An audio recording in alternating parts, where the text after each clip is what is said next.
Hey, what's up everyone? Welcome back to the episode 4 of Hardcore Ironman series. Last time we were just getting to the Valley course. We were 55 agility. Now we decided to stay here till 60 on our way to Shears Village and also grab a graceful piece on the way. We have a lot of content for this video and the upcoming videos. You know, there's a lot of questing involved. Of course, you know, early on levels, there's a lot of progress to be made. Here we are, just 60 agility. That's really nice. We can move on to the Shears Village course, and 800 total as well. That's a nice little mile marker for like starting account. So let's move on to Shears Village. So I ended up getting 61 agility and enough marks for another graceful piece, so I figured I might as well just do fishing contest because I started on the way over when I passed White Wolf Mountain. So this way we can use the shortcut to get more graceful pieces, so it isn't like a complete big waste of time, you know.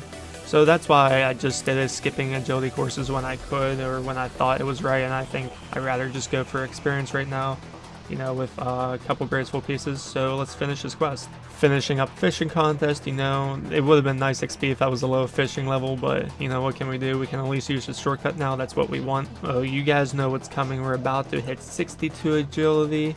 And we're about to save up more marks of grace for the next graceful piece. 62 agility, that's what we like to see. Oh, here we go.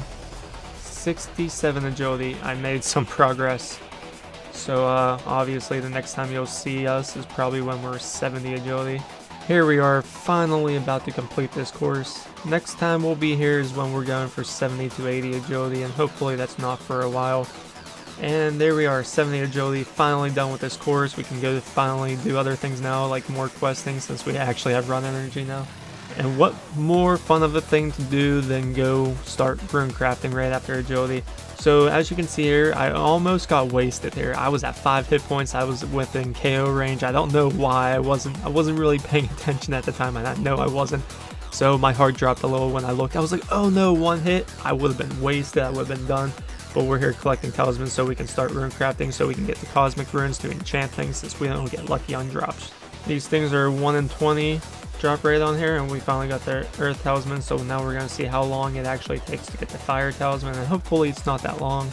So it actually was a good bit away from the last time we got the earth talisman, but we finally got the fire talisman. Finally about to be done with rune crafting. That took about like an hour and a half, getting from 9 to 27, but we did it in 27 rune crafting. So now we can finally go do Lost City, probably get Nature Spirit over with, so we can finally use fairy rings. Decided to get Nature Spirit over with first, and then I can just do Lost City, and then as soon as I do Lost City I can just instantly do Fairy Tales Part 1 instead, you know, running around. So we're just getting this over with first. I'm so glad I've done these quests so many times that they're easier every time and they're not as long and tedious as they were before. And there we are, completing Nature Spirit, getting 3k crafting XP, 2k hit points, 2k defense, gaining some levels there. And there we are, 38 crafting, 32 hit points, and then 33 defense. So let's go on and get Lost City done.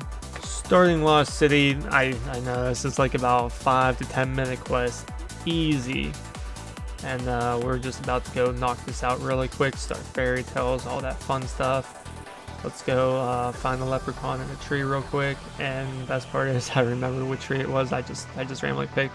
I don't even need a guide for this quest, just so easy. This is the best part about this quest, just save spotting. I did this back in 2005. I'm doing it now. Same thing, except I'm not using Fire Blast. And let's cut some Draven branches, you know? Got a whole bunch of them. I know I need them for later, I think for recipe for disaster. So I usually cut a whole bunch anyways, just for the hell of it.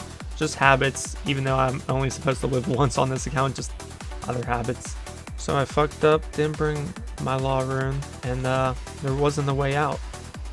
Nope, no way out. And guess who already used his home teleport? Yep, 19-20 minutes of fun.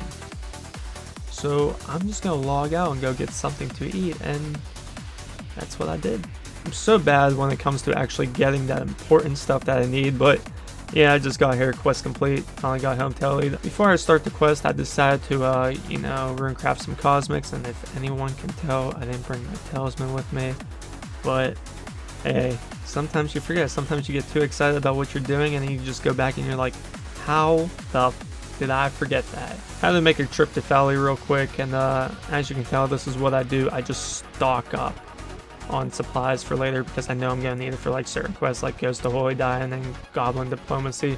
So while I'm places and I'm about to start the Fairy Tales quest, I stock up on items. It's a really good thing.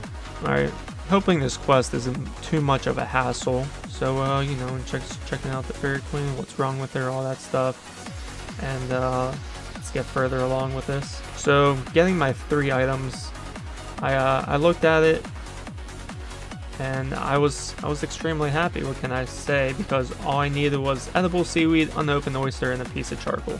So I sat there and thought, I was like, holy crap, that's the easiest thing, even though it would have been cool if I got an uncut diamond because I already have them from Winter God. Go me. But I looked at the edible seaweed, I was like, okay, this is the only item I know that's going to be a pain, and it shouldn't even be a pain, but let's go for it. So started out at sand crabs, and you know, they're a common drop, says the wiki page, and then it's better than rock crabs, so at least we get a little bit of training out of this one.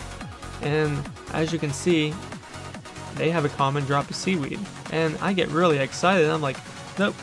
Troll. Finally got the edible seaweed. This took me over an hour, probably an hour and a half. I told myself 18 more minutes and then you're just going to fire giants. Fuck this quest, but we got it. So I'm playing on 3 accounts right now. I'm playing on my main who's mining, I'm playing on my dude who's nightmare zoning, so that's why I'm taking like a good bit of damage from doing this, because obviously I'm paying attention to all my accounts as I'm trying to do this. Not the greatest, not the smartest thing, I mean, but I mean, it worked. We killed him. That's why we bring all the food in the first place. Finally getting that farming level boost that we want, level 17. Now we can go do the subquest for Recipe for Disaster, get another 1k. That should get us to 20, I'm pretty sure. So we're gonna go do some more questing. Fun. Finishing the small quest to start Recipe for Disaster, basically. So, you know, I helped out the chef. Now we can actually go into the cutscene that we all love and probably seen a million times, and finally start this quest. Welcome, gentlemen. Just doing some farming since I can actually use my seeds now, since I had a whole bunch of acorns. 18 farming. Just planting a bunch of oak trees, hoping to get the willows so I can actually do Enlightened Journey and all that fun stuff. So here's me thinking I had everything for the quest, but little did I know that I forgot about the brown armor, and I forgot to kill some in Lumbridge when I was there. So that was a big mistake. I just killed 3 goblins. I mean, not 3 goblins. I just ended up getting 3 goblin mills and then trying to do the quest, and I was like, I need brown armor. F. This literally took me so long to try to get the goblin mill. This took me a while, like 20 plus minutes. I even got an easy clue scroll of it, which we will do later. Alright, I finished up Goblin Diplomacy. Like I said, I suck with recording what matters, and then we started the subquest for Recipe for Disaster. Finally got to the best cutscene. There's so many great cutscenes in RuneScape quests, and this is one of them where he just like blows up, and then, you know, what's that noise? But you just hear that. Meanwhile, the guy just blew up his whole kitchen and says it works. Like, what do you mean it works? Finishing up this subquest, about to get the 1k farming XP. Woohoo! You know, levels of levels, especially early on. So there we are. Finish up the quest. I think we got cooking level out of this as well. 20 farming and 36 cooking.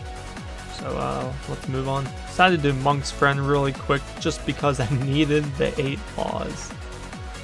The goal is to go do Ghost Ahoy, and you know, before I did that I was like, might as well just get some law runes in case I need them throughout anything. So we finished up Monk's Quest, got the 8 law runes, party with the monks, smashed a few balloons and dipped. Oh, like I said it was coming, doing Ghost Ahoy, finally decided it's time to get the Ecto, so we can teleport around here. Also have access to the farming patch easily, and the charter ship, so we can, you know, probably get the Sodash and buckets of sand, because all the worlds at Cather Bay and Port Hazard are just always taken by like either bots or like new Iron Man or anyone who wants to like actually do crafting orbs that way. Part 1, playing Robin Hood. Woohoo, I lose. You know, I just thought I was unlucky. That's fun.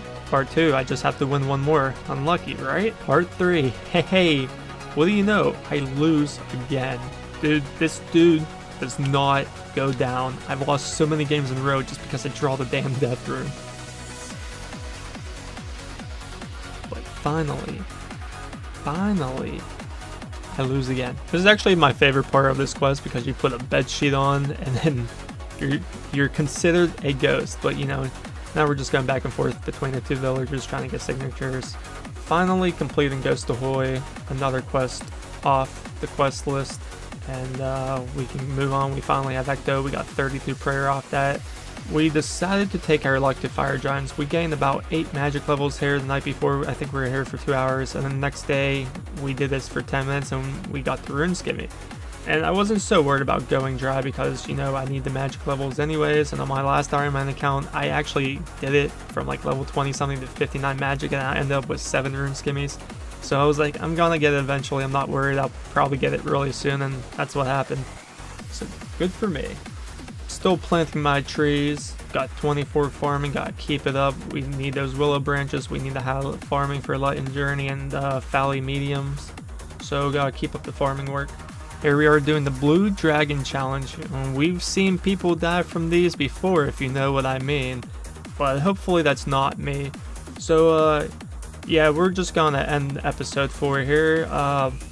We're trying to grind 43 prayer off this, so it's probably gonna be a while. If you guys enjoyed the video, throw me a like, subscribe. I'll probably have another video out in like the next 2 to 3 days, so look out for it if you actually like this series. But yeah, I'll catch you all later. Thanks for watching. Remember, I live stream as well, so if you're looking for me, Friday 13th. That is my mains name, that is my Twitch name. So if you're looking for someone to watch, I'm a low level streamer obviously, but any support helps really. So I'll catch you all later. Look out for episode 5. Peace.